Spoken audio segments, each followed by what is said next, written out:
We're here at the El Maya, the Emerging Leaders of New York Arts, an event, a panel discussion that I'm a part of tonight, which is about the state of commissioning new performing arts works. And it's being hosted by the New York Music Theatre Festival, the Signature Theatre here on 42nd Street, and should be an interesting conversation.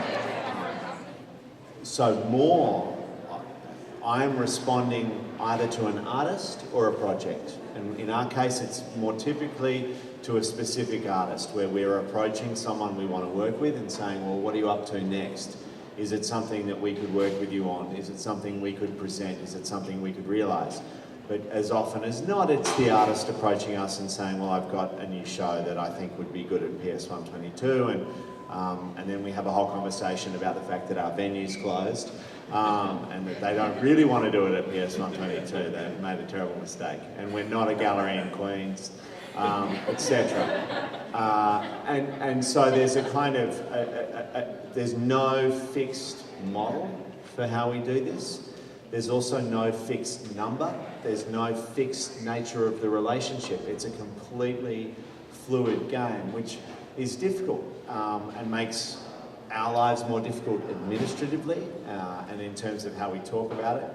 It can sometimes make the artists' lives easier because they can come to us with a whole bunch of different ideas and things, but it can also make it much more complicated. Like, especially in our end of the spectrum, I feel like the sense that you should be,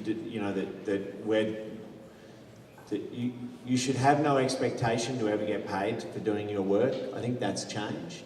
So while you need to be more involved in the business of presenting the piece as an artist now, or as an artist representative, a producer or whatever, I think the expectation that all the presenter is going to do is provide 4 walls and some lights and a front of house guy has shifted, and that's something that's really healthy and important. I think the recession's going to turn out to have been a really good thing because it forced all of us at a certain point to start making more difficult choices and to really commit to a particular project and invest in it at a level to succeed. And we could talk about what success means, but to invest enough in it to do that. And so when I arrived at PS about 8.5 years ago, we were doing about 55 different productions, whatever that means, a year, which might have been for one night, might have been for 4 weeks, and now we're doing about 15.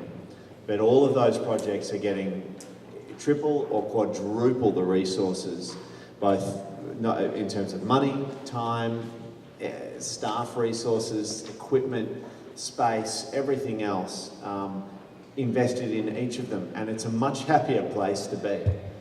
It's a much better situation for the artist. It's a much better situation for the organisation.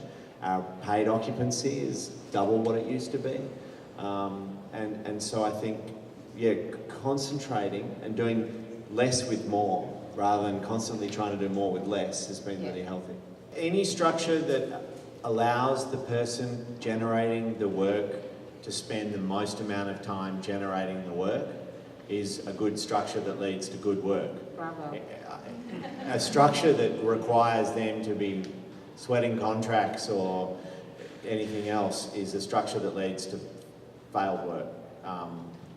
It's not to say they shouldn't be involved in thinking about how you represent their work as the artist of that work, but make as much space around them so that they can get on with and rehearsing the thing.